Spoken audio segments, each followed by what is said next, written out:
주신 하나님의 말씀은 시편 109편 28절에서 31절까지의 말씀 되겠습니다.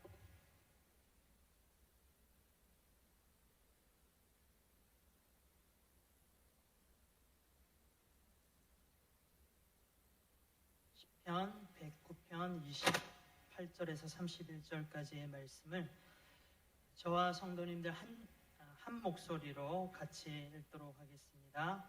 같이 읽겠습니다.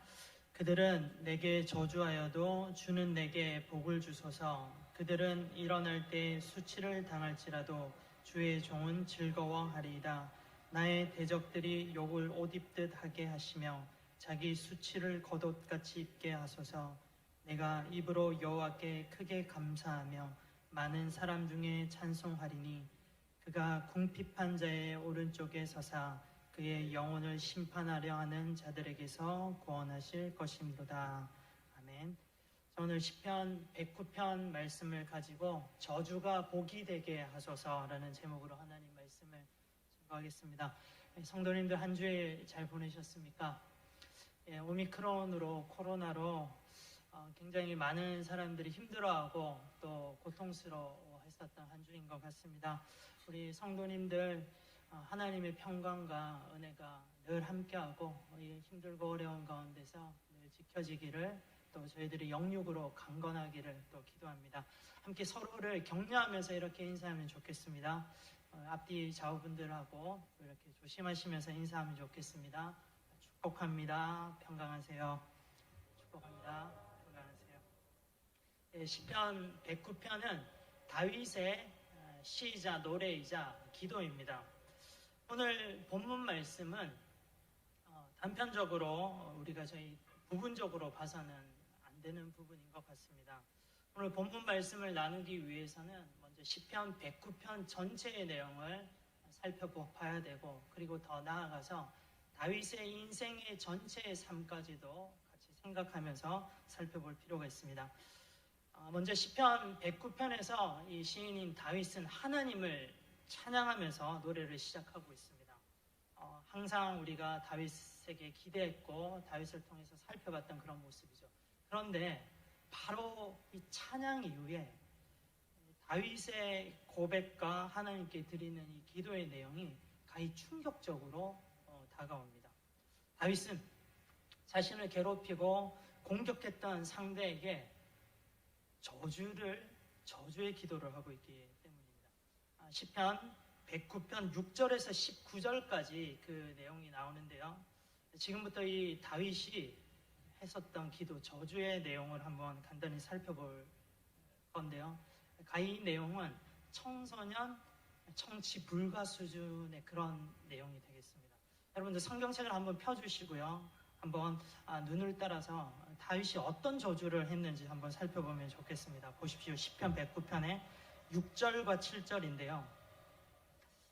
다윗은 그가 고발을 받아서 재판에서 유죄 판결을 받게 해달라고 기도하고 또 그 사람의 기도가 죄가 되게 해달라고 지금 간구합니다. 그리고 또 8절을 보세요. 그의 생명을 줄여주시고 그의 일도 다른 사람에게 빼앗기게 하소서. 또 9절 그의 자식들이 고아가 되게 하시고 또 아내가 과부가 되게 하소서. 무슨 말입니까? 이 사람 죽여달라라는 그런 기도입니다. 또 10절과 11절 이 사람이 패가 망신해서 빌어먹게 하시고 또 빚쟁이에게 재산을 다 빼앗기게 하소서. 또 12절 아무도 그에게 사랑도 긍휼도 베풀지 않게 하소서. 13절 그의 자손이 끊어지게 하소서. 세상에서 완전히 지워져 버리게 하소서. 14절 그 부모의 죄를 기억하셔서 하나님이 거슬리게 여기시고 그에게 갚아주소서. 17절 18절 그가 저주를 좋아하니까 저주가 그에게 임하게 하소서. 저주가 아주 뼛속까지 스며들게 하소서. 19절 그의 저주가 늘 의복처럼 항상 붙어있게 해달라고 기도합니다. 여러분들 어떻습니까? 정말 이게 우리가 알고 있는 그 다윗의 기도가 맞습니까? 시편 109편은요 다윗의 기도라고 하기에는 가히 충격을 금하지 않을 수가 없습니다. 그렇다면 우리가 알고 있는 다윗과는 분명히 틀린데, 다윗이 오늘 이렇게 시편 109편에서 기도하고 하나님께 찬양했던 이유가 있을 것입니다. 지금부터 그 이유를 살펴보려고 합니다. 성경을 펴셨으니까 한번 16절을 한번 보십시오. 시편 109편 16절인데요. 이렇게 저주했던 이 사람이 어떤 사람이냐면, 그 사람은 남에게 사랑을 베풀지 않는다고 하고 가난한 사람을 괴롭히는 사람이고 마음이 상한 자를 못 살게 구는 사람이라고 합니다. 그리고 또 2절하고 3절을 보시면요, 이 저주받을 사람은 악하고 거짓말하고 미움의 말로 다윗을 비난하고 공격하고 있다고 합니다. 또 4절과 5절에 다윗은 자신이 그들에게 사랑은 베풀었는데 그들을 위해서 기도는 했는데 이들은 오히려 이 선을 악으로 갚고 나를 고발한다라고 합니다. 이 다윗이 왜 이렇게 저주를 했는지 그 이유에 대해서 조금은 이해가 가죠. 이렇게 악한 자들인데 지금 다윗이 이 악한 자들을 대상으로 하나님께 지금 저주로 다 갚아주고 있는 겁니다. 어떻습니까? 아주 속이 시원한 그런 사이다 같은 그런 느낌이기도 합니다. 다윗도 우리와 같은 연약한 사람이 맞구나, 이런 동질감도 느끼면서요, 다윗도 이렇게 자기 마음에 있는 것들 다 하나님께 쏟아부을 수 있구나, 설령 그것이 저주라 하더라도 하나님께 다 토설했구나, 하나님 앞에 솔직하고 자신의 속마음을 다 내어놓는 다윗이 조금 멋있어 보이기도 합니다. 그런데 성도님들, 뭔가 좀 찝찝하지 않으세요? 분명히 악인에 대해서 사이다 발언 같은 그런 기도이긴 한데 이 사이다의 뒷맛이 영 개운하지가 않습니다. 다윗은 어떤 사람입니까? 하나님께 인정받고 하나님께 사랑받는 그렇게 믿음에 훌륭한 사람인데, 이 다윗이 상대가 나를 저주한다고 해서 나도 똑같이 상대를 저주로 갚아주고 있는 거예요. 그렇다면 우리도 오늘 이 시편 109편의 이 내용을 교훈으로 삼아서 누가 나에게 저주를 한다, 누가 나를 어렵게 하고 억울하게 한다, 그러면 저희도 똑같이 이 사람에게 이렇게 저주를 해도 되겠습니까? 오늘 본문의 다윗의 말씀을 묵상하면서요, 떠오른 영화 한 편이 있습니다. 그리 유명한 영화는 아닌데 한 10년 전에 나온 영화입니다. 오늘이라고 하는 영화인데요, 이 영화의 감독은 미술관 옆 동물원 아시죠? 유명한 영화인데 그 영화를 감독한 이정향 씨입니다. 간단히 이 영화의 스토리를 말씀드릴게요. 다큐멘터리 PD인 다혜라는 여성이 등장합니다. 이 여자의 생일날 그 사랑하는 약혼자가 뺑소니로 교통사고로 죽게 됩니다. 이 가해자는 17세 어린 학생입니다. 성당의 수녀들이 이 다혜라는 여주인공에게 조언을 합니다. 가해자가 아직 어리니까 이 사람을 좀 용서하는 게 좋겠습니다. 분명히 자신의 죄를 깨닫고 잘 새롭게 좋은 사람으로 변화될 겁니다. 이렇게 건면합니다. 결국 이 다혜라는 여자가 가해자에게 탄원서도 써가면서 그를 용서를 하죠. 그녀는 용서를 하면 모두가 다 행복해질 거라고 생각을 했습니다. 그래서 1년 뒤에 용서라고 하는 주제를 가지고 다큐멘터리 촬영을 했습니다. 그래서 다양한 사건의 여러 피해자들의 이야기를 듣고 있었는데요. 그런데 이런 피해자들의 이야기를 들으면서 어떤 한 형사의 이야기를 듣게 되는데, 그 내용이 이렇게 범죄를 범했던 사람들은 또 감옥에 가더라도 다시 가석방될 확률이 90%고 다시 재범을 할 확률이 70% 이상이라는 거 아시죠? 이 이야기를 듣는데 자기가 1년 전에 용서해줬던 그 사람이, 그 고등학생이 계속해서 생각이 나는 겁니다. 분명히 착하게 살고 있을 거야 라는 생각으로 촬영을 계속해서 진행을 하던 중에 우연히 이 소년의 소식을 접하게 됩니다.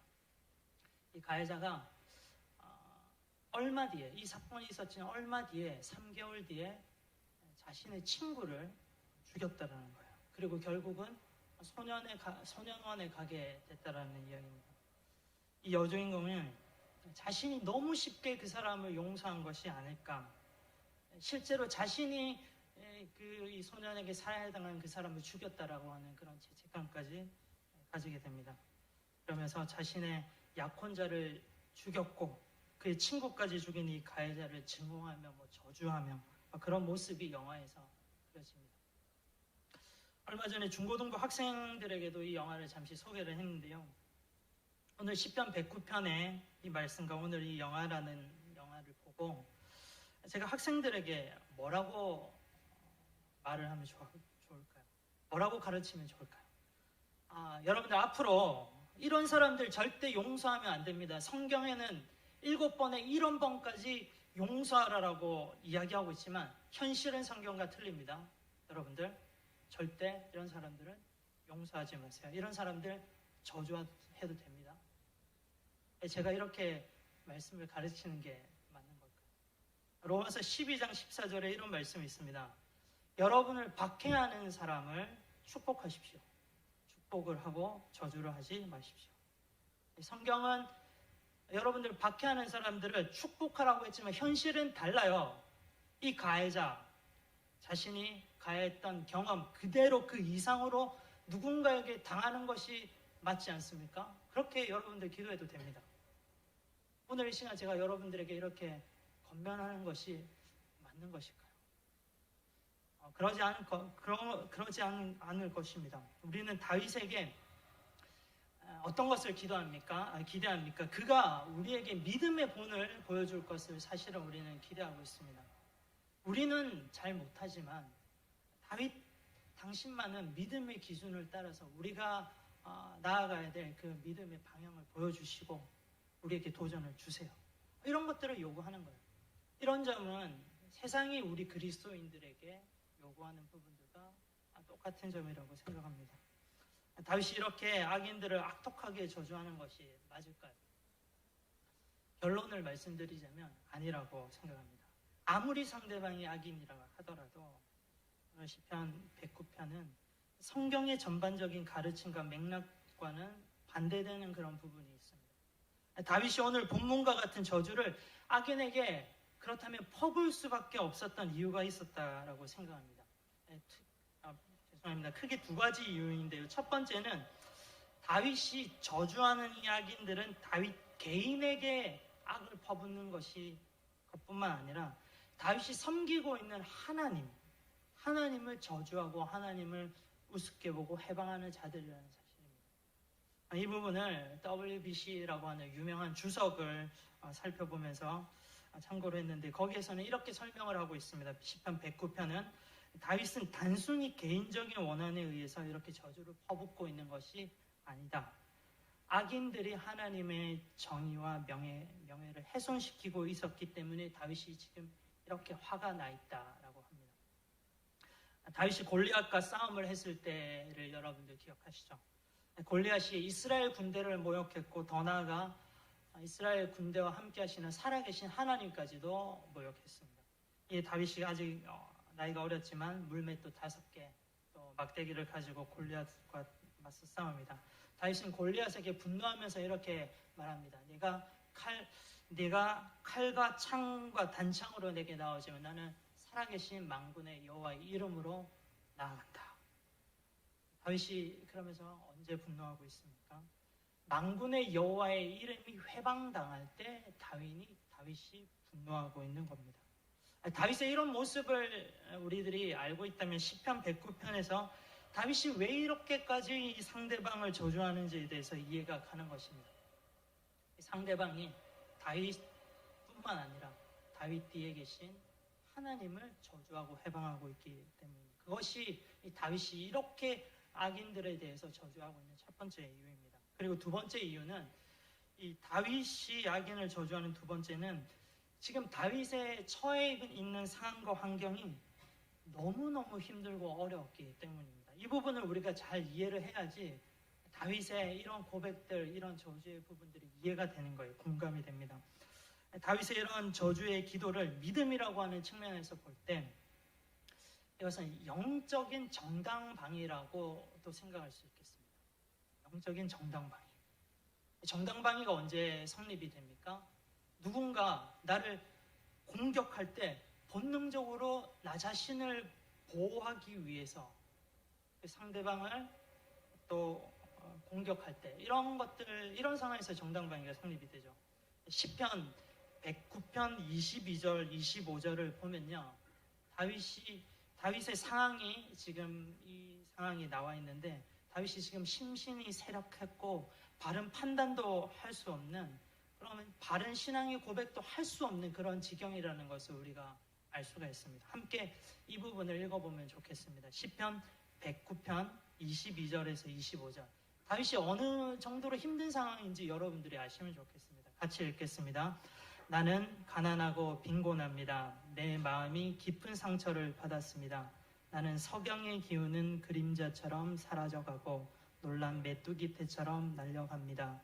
금식으로 나의 두 무릎은 약해지고 내 몸에는 기름기가 다 빠져서 추려졌습니다. 나는 사람들의 조소거리가 되고 그들은 나를 볼 때마다 머리를 절레절레 흔들면서 멸시합니다. 지금 다윗은요, 가난하고 빈곤한 상태입니다.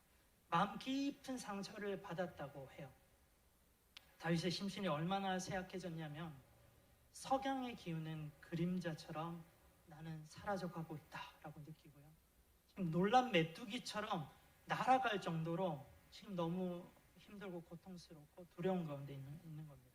그의 두 무릎이 지금 약해지고 내 몸에서 기름기가 골수가 다 빠져서 수척해지고 있다라고 해요. 사람들의 조석거리가 되어서 머리를 흔들면서 멸시를 당하고 있다라고 합니다. 이런 상황에서 다윗은 자신이 살기 위해서, 자신을 방어하기 위해서 본능적으로 정당방위를 했다라고 해석할 수 있겠습니다. 그러면서 자기를 공격하는 이 저주하는 자들에게 자신도 지금 공격하고 있는 거예요. 정당방위가 인정되는 거죠. 우리는 다윗이 오늘 이렇게 할 수밖에 없는 이 상황을 이해하고 공감은 해야 됩니다. 사실 우리도 이런 상황이 되면요, 다윗처럼 이렇게 할 수도 있다라는 것을 우리도 인정해야 되겠습니다.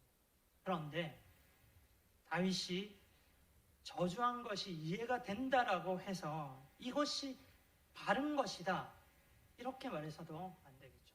정당방위가 인정되기 때문에 그렇다고 해서 그 사람을 마음껏 공격하는 거, 이렇게 되면 안 되잖아요. 그렇기 때문에 시편 109편을 단순하게만 이 문자적으로만 받아들이기에는 큰 위험이 있습니다.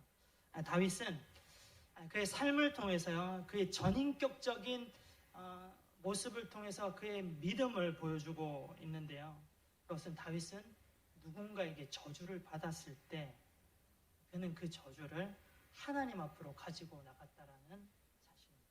이 부분이 오늘 일부 예배의 말씀의 포인트가 되겠습니다. 저주를 받았다고 해서 평소에 다윗이라면 이 저주를 가지고 다시 되받아치지 않아요. 이 저주를 가지고 하나님께 나아가는 사람이 다윗입니다. 오늘 시편 109편에도 다윗의 이런 모습이 또 나오고 있습니다. 109편 28절입니다. 109편 28절 같이 오늘 본문 말씀인데요, 읽어보겠습니다. 시작. 그들이 나에게 저주를 퍼부어도 주님은 나에게 복을 주십니다. 그들은 치려고 일어났다가 부끄러움을 당하여도 주님의 종은 언제나 즐거워하게 해주십시오. 그들은 나에게 저주를 퍼부어도 주님은 나에게 복을 주십니다. 이렇게 믿고 다윗은 하나님께 나가는 사람이었습니다. 사무엘하 16장에 다윗을 저주하는 시므이라고 하는 사람의 이야기가 나옵니다. 그 사무엘상 16장 5절에서 13절의 내용을 한번 간단하게 살펴보면요, 다윗이 그의 아들 압살롬에게 반역을 받아서 급하게 예루살렘을 떠나야 되는 그런 상황이었습니다. 다윗이 참 심적으로 육신적으로 힘들었습니다. 다윗이 예루살렘을 떠나면서 올리브산에 올라갈 때 그는 계속 울었다고 합니다. 머리를 가리면서 슬퍼하면서 울었고 맨발로 걸어갔고, 그를 따르던 백성들도 다 울었다고 해요. 그러면서 이 바후림이라고 하는 마을을 지나갈 때 그때 사울 집안 출신의 시므이라고 하는 사람이 등장을 하면서 줄곧 계속해서 다윗을 저주를 하는 겁니다. 돌을 던지면서 다윗을 따라가면서 저주를 해요. 이 시므이가 다윗에게 어떤 저주를 했냐면 그 내용을 제가 한번 읽어보겠습니다. 사무엘하 16장 7절에서 8절인데요. 한번 잘 들어보세요. 시므이가 이렇게 다윗을 저주하면서 계속해서 돌을 던지면서 했습니다. 영영 가거라. 이 피비린내 나는 살인자야. 이 불안당 같은 자야. 내가 사울의 집안 사람들을 다 죽이고 그의 나라를 차지하였으나 이제는 주님께서 그 핏값을 모두 너에게 갚으신다. 이제는 주님께서 이 나라를 너의 아들 압살롬의 손에 넘겨주셨다. 이런 형벌은 너와 같은 살인자가 마땅히 받아야 할 재앙이다.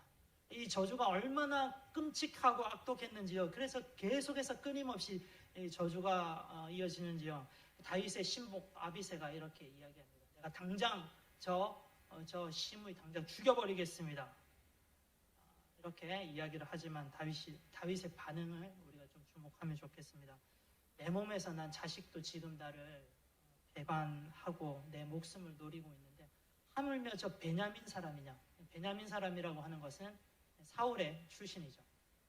시므이가 사울 집안의 사람이었기 때문에 다윗이 사울을 죽이고 자기가 왕이 됐다라고 이렇게 생각했던 것 같습니다. 시므이가.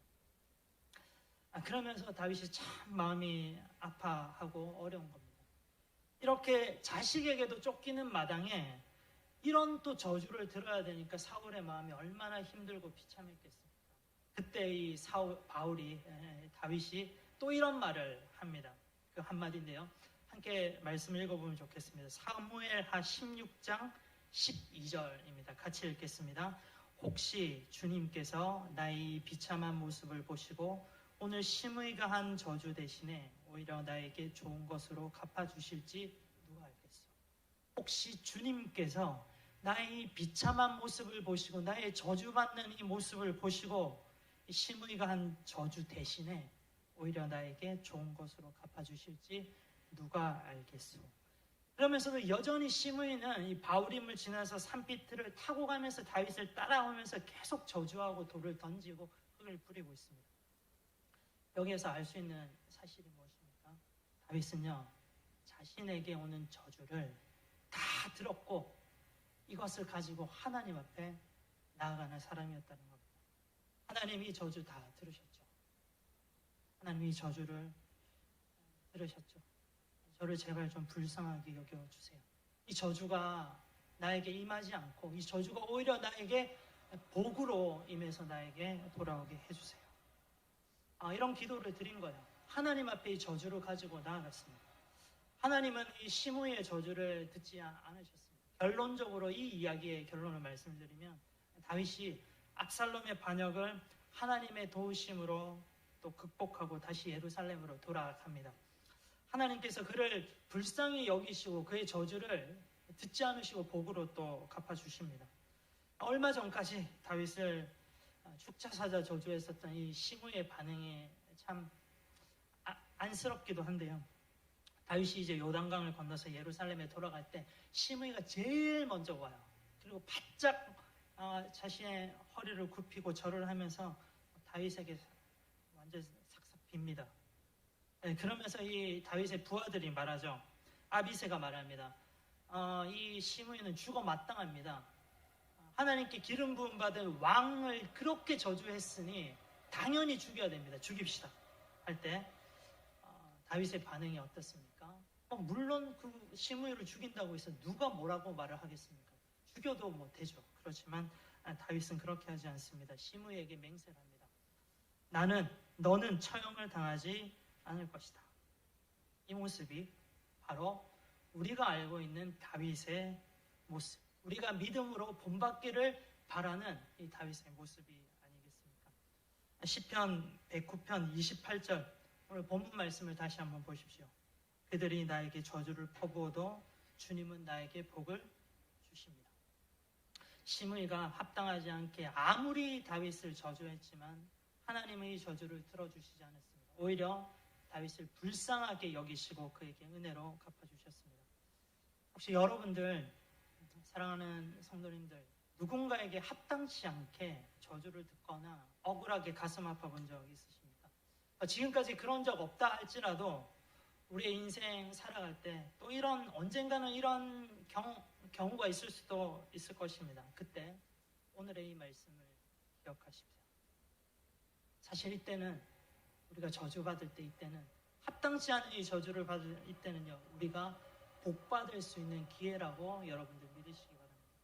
그 저주를 가지고 하나님 앞에 나아가세요. 하나님께서 여러분들을 불쌍히 보시고 그 저주를 축복으로 변화시켜 주실 것입니다. 우리 하나님은 우리에게 임한 저주를 축복으로 변화시켜 주신 분이십니다. 그 증거가 무엇입니까? 바로 이 십자가입니다. 십자가가 그 증거입니다. 과거에 십자가는 저주의 상징이었죠. 저주받은 자들이 죽어나가는 죽음의 장소였습니다. 상징이었습니다. 십자가에 달린 제수들은 아주 천천히 육신의 고통을 겪으면서 죽어가는 가운데 그 입에서 온갖 악독의 저주들이 다 쏟아져 나왔습니다. 근데 예수님께서 십자가에서 죽으시면서 예수님께서 우리 마땅히 저주받아 죽어야 될 우리 죄인들을 위해서 자신이 몸소 그 저주를 받으시면서 십자가에서 우리에게 축복으로 갚아주셨습니다. 십자가는 더 이상 과거의 저주가 아니고 우리에게는 축복입니다.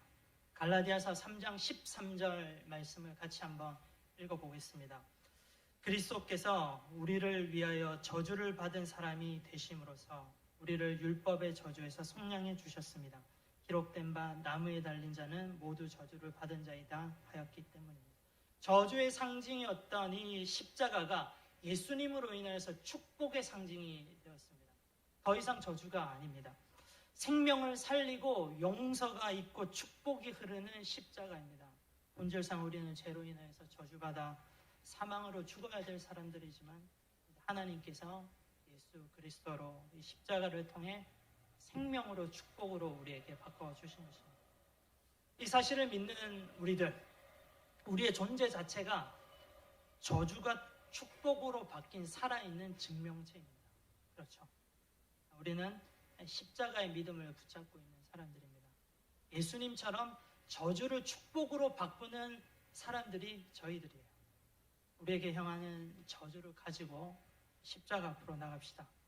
십자가 앞에서 그 저주를 축복으로 바꿉시다. 이것이 바로 십자가의 신앙을 가지고 있는 우리들의 자세입니다. 그러면서 이 하나님을 찬양하는 겁니다. 오늘 시편 109편의 마지막에 다윗이 또 하나님을 찬양했던 것처럼 하나님, 우리는 저주가 아닌 축복으로 나아가는 자들입니다. 축복을 바꾸는 자들 되게 해주세요. 그러면서 이 사실을 믿고 또 하나님을 찬양하는 겁니다. 사랑하는 성도 여러분, 십자가의 믿음에 우리가 가는 곳마다 저주가 축복이 되는 은혜가 있기를 간절히 기도합니다. 기도하겠습니다.